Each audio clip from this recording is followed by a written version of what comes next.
Thanks. Thanks for coming. Thanks for still being here when your lunch is waiting for you out there. I've been waiting to do this presentation for years, because I did this big project and I thought, oh, I really want to tell somebody about it. And you're the people. You're the people who are interested in making things right, in making the world right. You know, if you were involved in the refugee community because you wanted to get rich, I wouldn't think much of your chances. You know, you're here because you want to make the world right, and it's nice to hang out with those people and have a little chat. Well, I'm a geek. I'm a nerd, proud nerd. I'm also had a little midlife crisis. Went back to school, became a social worker, and then I got sick of that and I went back to being a geek. So here I am, and I had a friend, Mr. James, and he was a refugee from Sudan, and we'd sit down for supper, and he would get 15 phone calls. You know, I just couldn't believe how many phone calls that guy got. You know, the guy thought I was popular, but no, he had it. You know, and I don't know, it's something. I was a phone geek. My parents live in Canada. I can call them anytime for 8 cents a call, and I thought I could probably do something with this. I know I can do something with this. And so one thing led to another, and we ended up here. Young Refugee Internet Program. It's a little story. This one's going to be about that. We gave phones with internet, a little pilot project, 13 people, and a little peer support program. But I'll tell you how we got there. How did we get there? Why would you give mobile phones to refugees? Because they know about community. You don't have to teach them about community. They know about community. That's how you get here. You got friends, and they help you along, and you get to the new country. And when you get here, you need friends. You need friends. If you're poor, if you're beleaguered, you really want friends. If you don't have cash, cash helps. But if you don't have cash, friends are good. And you need to have relationships and social support and social capital, and that gives you community, that gives you social capital. When you arrive here, you need to have those things. You need to have friends, and you need a whole bunch of information. You know, Australia is the strangest place. You know, imagine what it's like, how strange Australia is, and there's so much information you need, and nobody's going to tell you that how to save matches, you know, like what that form is. You know, some government department gives you a stack of forms this high, and there's one form in there you have to fill out to get paid. And somebody's got to tell you what that, and you know, your neighbor isn't going to tell you that, you know, but your fellow refugees are. And if you can talk to them on the phone, you can get that information, and it can make your life go so much better. And that's the idea, that's the theoretical framework, which I came up with after I talked to my friend on the phone. And let me tell you that. So we got some money. We got a pilot project. We gave mobile phone vouchers to some women. They loved it. They taught us some peer support. Not that they don't know what peer support is. They know what peer support is, but just we had to do that thing.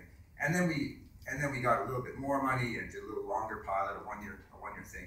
And then we got a big chunk of money and did it for the 120 women over a year.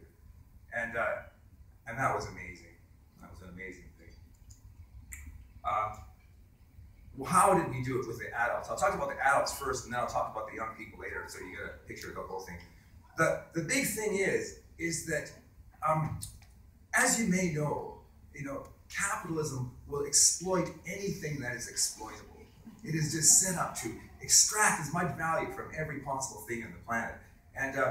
And one of the things they would just love to exploit is refugees, because hell, they're there, you know. And one of the ways they exploit them is the phone companies, you know, extract as much value as they can from them.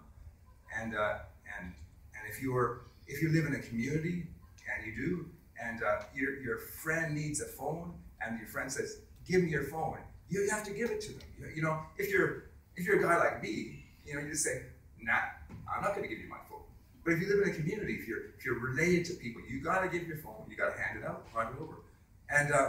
and that ends up with a big phone bill. You end up with a big phone bill. So what happens is the people, my friends in the refugee community, they have prepaid phones, because then you can hand it over, but you're only going to lose $25. But we couldn't do that. We couldn't give up prepaid vouchers. We wanted people to have this unlimited resource. So we gave them a corporate plan. We gave them a corporate plan. That was kind of a good thing. There's this thing called a corporate plan. Have you ever heard about that? The big corporations have got it so that they don't have to, they have a fixed amount of money they spend on their mobile phone budget. And so it gives them flat rate calling. You see it in the sort of the high-end plans. Vodafone phones can call each other. If you pay $50 a month, Vodafone phones can call each other all you want, all you can eat kind of thing. But the corporations have got it too. So they can call each other in the corporation. You can call your fellow workers, and you can call back to the home base. And we thought, well, hell, a refugee community is a lot like a big corporation. They just talk to each other. And so we set it up. We gave out 120 phones, called them all the big La Trobe University Public Health Corporation, and let them call each other for free. And then we also have these 10. We said, oh, there's 10 numbers. They're like the home base. And they said, okay, you can have 10 numbers. They wanted to get our business, and we played them off against each other. And we hooked up those numbers to international destinations. We gave them 10 landlines. 5 of them we gave them, you can call anywhere, not anywhere, the places where you can call for cheap. And 5 of them they could call, because we are in public health, we said, well, you can call the doctor or the school. And they grumbled a bit, but that was okay. They can call the interpreter. I think Lee talked about that yesterday. They can call the interpreter, and the interpreters can call a whole bunch of other people. So that worked out pretty well. And the other thing is, because of cost, we had to say no texting, no internet, because we just negotiated that with the phone company. They didn't care. They were like, yeah, texting. We were talking to people. Anyways, that was okay. So that was the adult program methodology. And then the results of the adult program. They made 80,000 calls. These 120 women, they made 80,000 calls. They love the phone. They love talking on the phone. It cost $30,000 in phone costs, but we reckon that the value of the calls was $500,000. They loved to talk on the phone. They liked it. People now, 3 years later, they're saying, "Do you have another phone project coming up?" Significant increase in self-esteem, pre and post measures. And in the Sudanese group, they went from 8% unemployed to 96% employed. Now, things happen in a refugee community over the years. People get happier, well, maybe not always happier, but things change. So you can't say that it was just because of this phone project, but I like to mention that. It's kind of good. Increase in education, security, community engagement. So we thought, hey, that's a good thing. Let's see if we can do this with the young people. Let's see what happens with young people. So now, with the young people group, we got the money. We were so enthusiastic. We were like just totally writing grants. We could do it, And then we tried to spend it, and man, it was so hard because the young people are a lot different. The first generation are so much different than the adults. They were like, "You're going to give us a phone that doesn't have texting and you're stupid." We made so many mistakes in that thing. My hand was tired. It's like, the grant people were like, you have to spend your money. We're like, we're trying, really. We've tried so hard. Tried all these different places. And eventually we came up with a program that worked. Find the right gatekeeper. Find someone who will champion your cause. That really worked.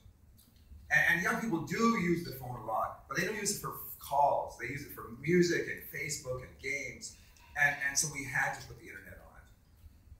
Now the problem with the internet is that you can't restrict it. With the other calls, the other phones, we were able to restrict the calling, so they could only call a certain group, and that restricted the price.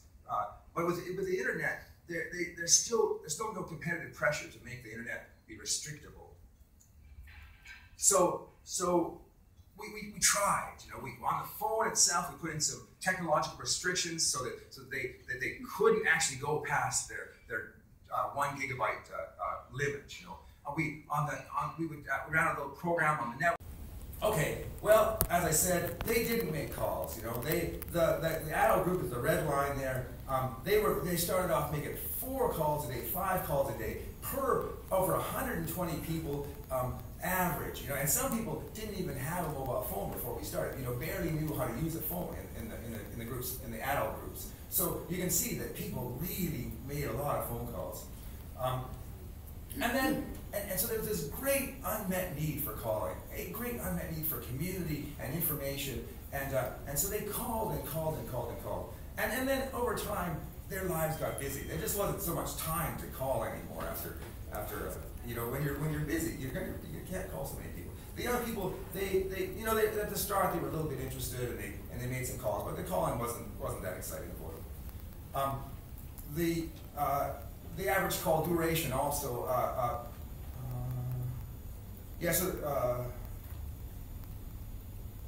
No, that's that graph which I just wrote this morning. It's not the average call duration. It's the total number of minutes in the day that they spend on the calls. Minutes per day. And so the labels are wrong on that. And there's a little glitch there, but mostly they didn't talk so much on the phone. But we do know that the adults, their average call got longer. Their relationships got sort of thicker, and that's what we're thinking. Anyway, so the internet. Back to the young people. The internet. This is the amount of internet each person used over the month in a month. So they started off and they were like, whoa, what can we do with this thing? And you'll see this line here, the 1 gigabyte line, that's where they're supposed to stop. And the 2 gigabyte line is where we start paying money. And I'm really kind of serious about that line. And sure enough, in the second month, somebody got past my limit. After 1 week, they figured out how to reflash the phone and get over that limit. And then after the second month, I'm already paying money. And in I think the 5th month, as we're getting close to November, they're just going for it. So what would happen is they would go over the limit, and I'd have to send the email to the person at Vodafone and say, could you please cut this person off? And sometimes that would happen like kind of 28 days into the month, and it would be okay, Anyways, December comes around, and I'm on holidays, right? I'm going on holidays, and they've already all flashed their phones, so they got past the on-phone limit, and I've got to keep watching them, and every day I got to watch them. And I go on holidays, I'm 4 days into the month, that's the school holiday starts. And I think it's like 3 days into school holidays, all the internet's gone. Everybody's phone is over limit. So really, it would have been, great unmet need for the internet. I'll show you that. So at the end of the program in March, April, at the end, we said to the Vodafone, okay, cut them all off.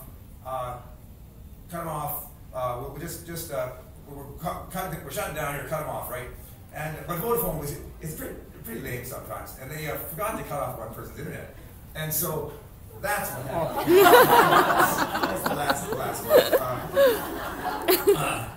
That bill was $10,000, but we had a little negotiation because they screwed up and we didn't have to pay it. But anyways, that's something to think about when you're doing internet programs. The other one's really safe compared to this one. You may blow your budget quickly. My faculty dean had to sign the contract. I keep thinking, I hope she doesn't get that bill. Yeah, great. Okay, so anyways, they were really smart. They used many different methods of communication. We said, okay, you can only call your friends, and you can only call these 10 people in the room because it was a restricted dial thing. And they came back after the first week and they said, we're talking to everybody now. We got this thing called Viber. I'm like having to Google, what's Viber? Skype, Facebook, Google Chat. I thought I was a geek. They were all over that stuff. They knew what to do.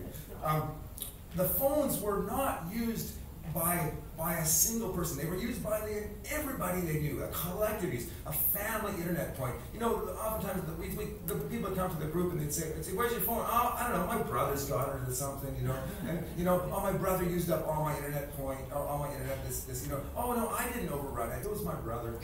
One woman, she'd take it to school and she'd farm it out, you know, everybody get like, 20 minutes of internet, you know, for the class, you know, because the classes got restricted internet. You know, very, very smart, very collective use of it, not individual at all. But no, actually, it's not some individual usage. You know, staying in touch with people overseas, using that internet thing.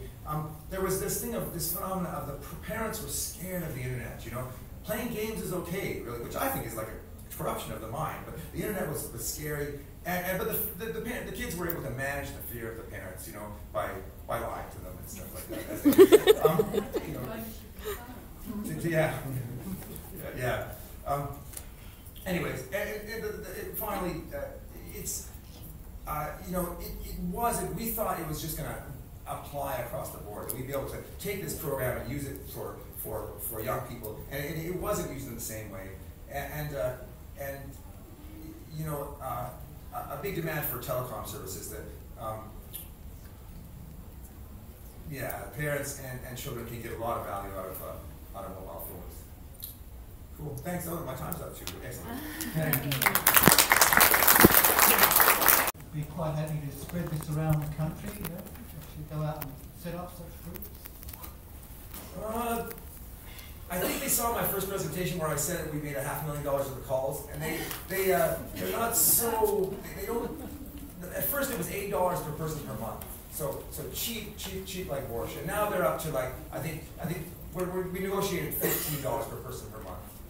But you know, in a big group, it's worth it because you can talk to a lot of people people you want to talk to.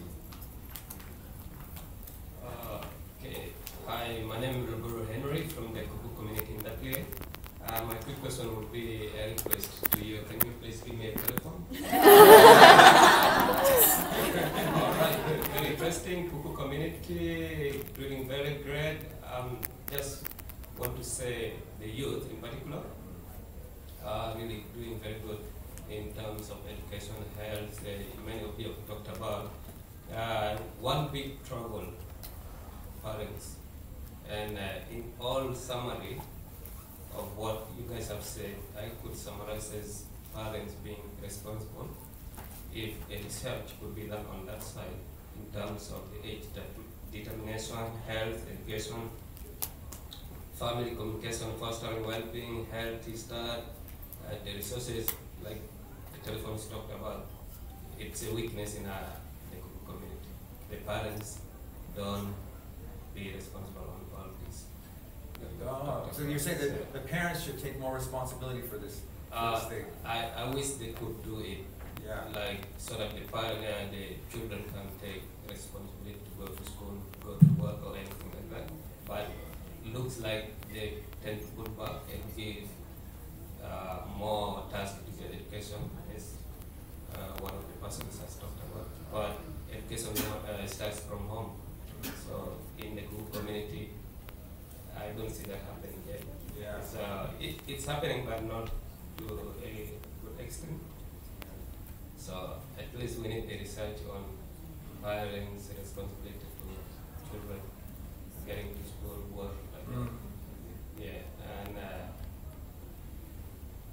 lastly, I'm very challenged to education as well. I used to be very good in education in Africa, but when I get here with your internet, you talked about the internet, I'm getting messed up now.